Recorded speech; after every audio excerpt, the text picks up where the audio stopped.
قلم بند کی ہے اور اس کتاب کا نام ہے ملوحہ. تو اس میں نے یہ سارا سفر طے کیا ہے اپنی ہی شناخت کرنے کے لیے. اب اگر موٹی موٹی چیزیں جو عام طور پہ محسوس کی جاتی ہیں ان میں ایک بات یہ کہوں گا کہ ہمارے یہاں جو وقت کے ساتھ نقصان ہوا ہے وہ احساس کا نقصان ہوا ہے کہ ہم نے اپنی تاریخ کی، اپنی روایت کی جو بہت اچھی اچھی چیزیں تھیں ان کو نظر انداز کر دیا.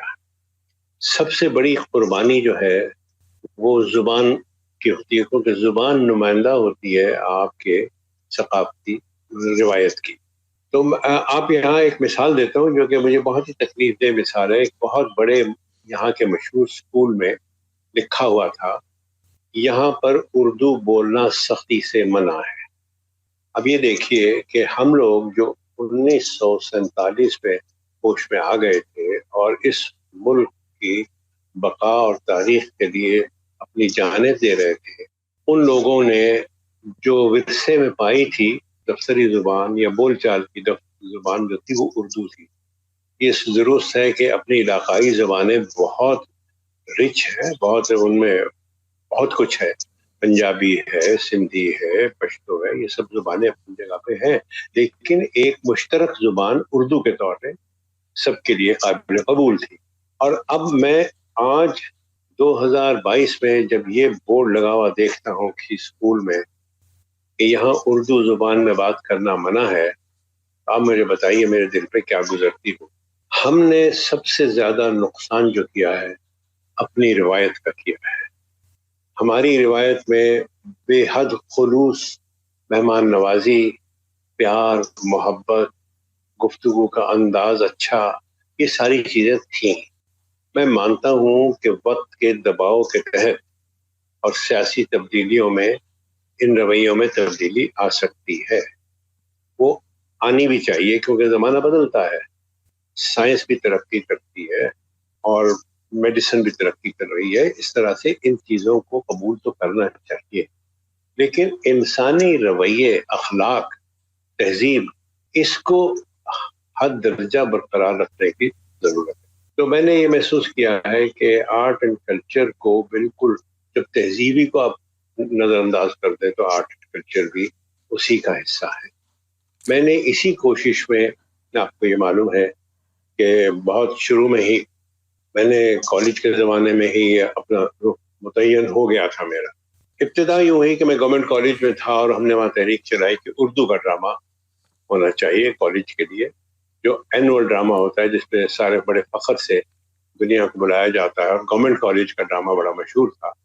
تو میں اپنے تعلیم کے، جب میں ایم اے کے فائنل ایئر میں تھا، اس وقت ہم لوگوں کی، ہم 4-5 لڑکے تھے جو فائنل ڈرامہ گورنمنٹ کالج کا وہ کامیاب ہو گئی.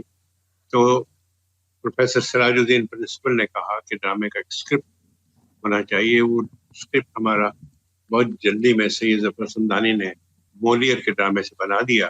لیکن پروفیسر صاحب سراج الدین صاحب نے کہا کہ میں اس اسکرپٹ کو اس وقت قبول کروں گا جب اس کو سید امتیاز علی تاج صاحب دیکھ لیں اور یہ ٹھیک معلوم. یوں مجھے سید امتیاز علی تاج صاحب کے بعد، اور یہ میری زندگی کی بہت ایک اہم بات تھی کہ میں نے پھر ان کی شخصیت سے بہت کچھ سیکھا، ڈرامہ بھی سیکھا، ڈرامے کے بارے میں پڑھا لکھا.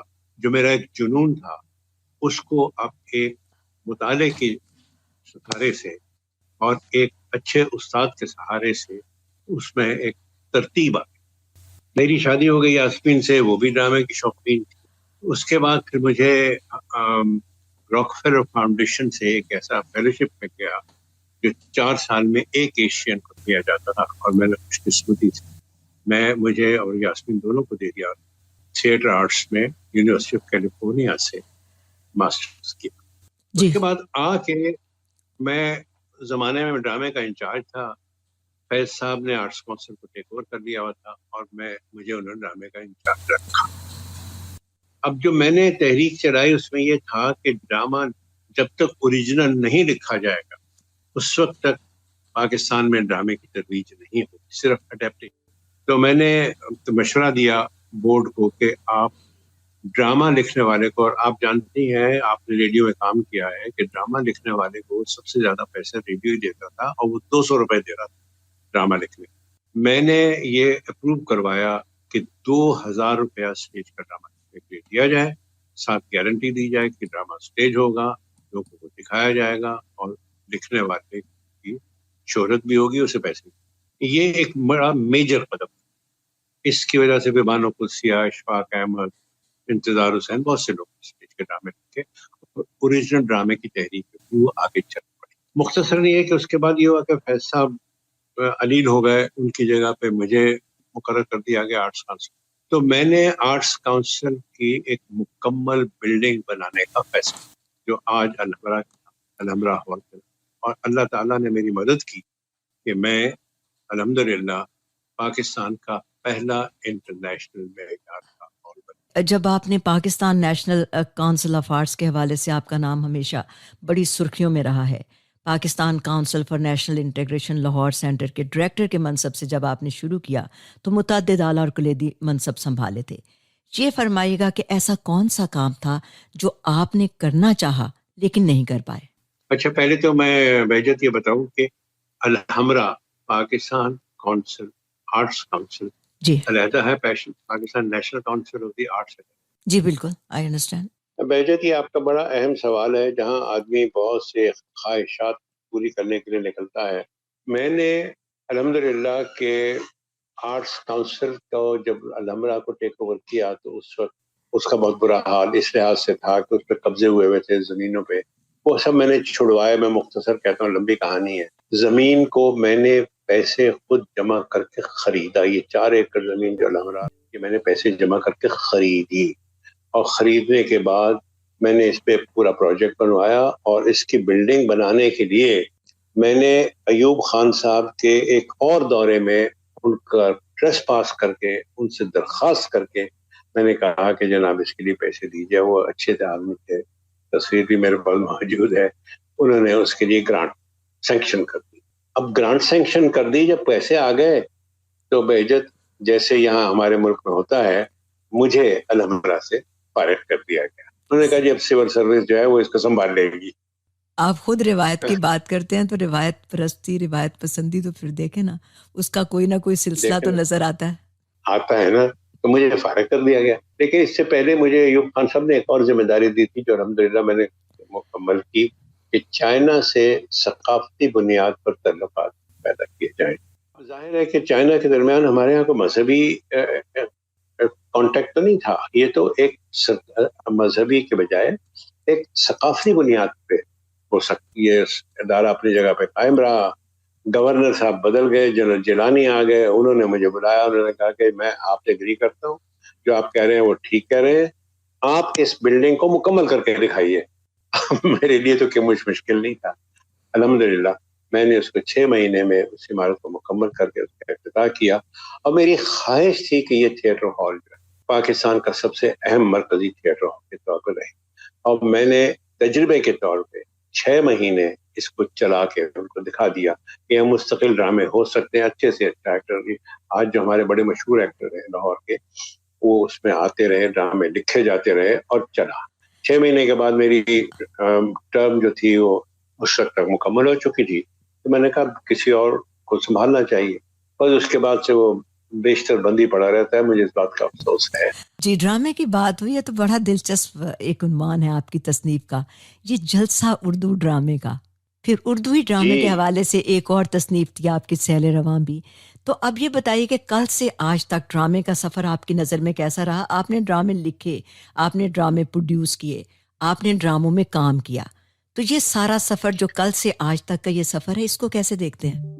بہجت، آپ مجھے ایک جاسوس معلوم ہوتی ہیں. آپ کو کیسے معلوم ہے کہ میں نے یہ ڈرامے لکھے ہوئے؟ جلسہ اردو ڈرامے کا تو ایک بڑی ایک انٹرسٹنگ تجربہ ہے. بالکل، وہ مجھے سیل رواں بھی. جی مجھے بہت یہ دلچسپ لگی یہ چیز. میں نے کہا یہ ضرور سننے والوں کو بتائیں، کیونکہ جسے کہنا چاہیے ڈراموں کے حوالے سے جو سامنے نظر آ جاتا ہے اس کو تو بہت سارے ہمارے لوگ جانتے ہیں، لیکن جو نظر نہیں آتا اور آپ نے کیا کیا کیا ہے، تو یہ جو ڈرامے کا سفر ہے کل سے آج تک کا، اس کے بارے میں کچھ تھوڑا سا بتائیے ہمارے سننے والوں کو. پہلے تو میں آپ کے اس سوال کا جلسہ اردو ڈرامہ کیا چیز. جلسہ ایک قدیم لفظ ہے جو واجد علی شاہ کے زمانے میں ڈرامے کے لیے استعمال ہوتا تھا. لفظ ڈرامہ انگریزی کا لفظ ہے. اس سے پہلے جب انگریزی کا ہمارے پاس اثر و رسوخ نہیں ہوا تھا تو ڈرامے کو جلسہ کہا جاتا تھا کہ آج جلسہ ہوگا, محل میں جلسہ ہوگا, آج یہ ہوگا, وہ ڈرامہ ہوتا. یہ مجھے یہاں معلوم پہ نہیں تھا. ایک بہت خوب. اچھا. ہم بہت لوگوں کو نہیں معلوم تھا. تو جب یہاں ایک اردو کانفرنس ہو رہی تھی تو انہوں نے مجھ سے کہا کہ اردو کانفرنس میں ایک ڈرامہ کر دیجئے. تو میں نے یہ سوچا کہ اردو کانفرنس ہے تو اردو کانفرنس میں تو ڈرامے کا ڈرامہ بتانا چاہیے کہ کیا ہے. تو میں نے اس کا نام لکھا جلسہ اردو ڈرامے کا. اور میں نے ڈرامے کی تاریخ یعنی اندر سبھا سے لے کے آج کی فلم اور ڈرامے کے قربت کے حساب تک سب ڈرامے میں جو مستقل اور مشکل اور مختلف دور آئے ہیں, جس میں ایک بلند آوازی کا دور تھا, کبھی بہت زیادہ گلیمر کا دور تھا, یہ سارے ادوار کی میں نے جھلکیاں پیش کی ہیں جلسہ اردو ڈرامے میں. تو جلسہ اردو ڈرامے کا ڈرامے میں ڈرامے کی تاریخ ہے. سیر رواں ایک مختلف چیز ہے. وہ یوں ہے کہ مجھ سے کہا گیا کہ 14 اگست کو ایک ڈرامہ سٹیج ہونا چاہیے خاص. تو میں نے سوچا 14 اگست تو ہماری آزادی کا دن ہے, تو میں کیوں نہ آزادی کی تاریخ جو ہے وہ ڈرامے میں پیش کر دوں. تو سیر رواں اس تحریک پہ ایک ڈرامہ بنایا ہے جو یوں سمجھیے کہ 1609 عیسوی سے شروع ہوتی ہے, جس دن جہانگیر نے بادشاہت کا اٹھایا تھا ذمہ داری. تو یہ سارا سفر جو ہے یہ میں نے سیر رواں میں لکھا ہے. اور اس کے بعد یہاں سے پھر دوبارہ آزادی کا سفر جو ہے وہ دوسرا اس کا ایکٹ. ڈرامے کی بات ہو رہی ہے تو ڈرامے کے ساتھ آپ کا گہرا تعلق رہا, جیسے کہ میں نے پہلے بھی کہا, آپ نے تحریر بھی کی, آپ نے ڈراموں میں کام بھی کیا, آپ نے ڈراموں کو پروڈیوس بھی کیا, ڈائریکٹ بھی کیا. تو یہ ڈرامے کا سفر کیسا ہے آپ کی نظر میں, کل سے لے کر آج تک کا, جتنے کوئی اشروں پہ محیط ہے آپ کا یہ سفر, اس کے حوالے سے کچھ بات بتائیے ہمارے. آج کا ڈرامہ کہاں کھڑا ہے, کل کہاں سے شروع ہوا اور کس طرح سے یہاں تک پہنچا؟ بہجت اس میں جہاں تک مقصد یہ تھا کہ ڈرامے میں حصہ لینے والے فرد کو باعزت بنایا جائے اور وہ اپنی روزی عزت سے کما سکے, اس میں تو کافی بہتری واقع ہوئی. میں عرض کر رہا تھا کہ ڈرامے کی اب کئی فارمز ہیں, کئی طریقے سے ذریعہ اظہار استعمال ہو رہا ہے بدلتے زمانے کی روایات کے مطابق. اب ٹیلی ویژن بھی ہے, اسٹیج بھی ہے, یوٹیوب بھی ہے, بہت سے کئی چیزیں ایسی آ گئی ہیں, تو انٹرنیٹ بھی ہے. تو اب ڈرامے کے اداکار کو باعزت ہونا اس کے اپنے کردار کی بات ہے اور اپنے کمال کی بات. مواقع موجود ہیں.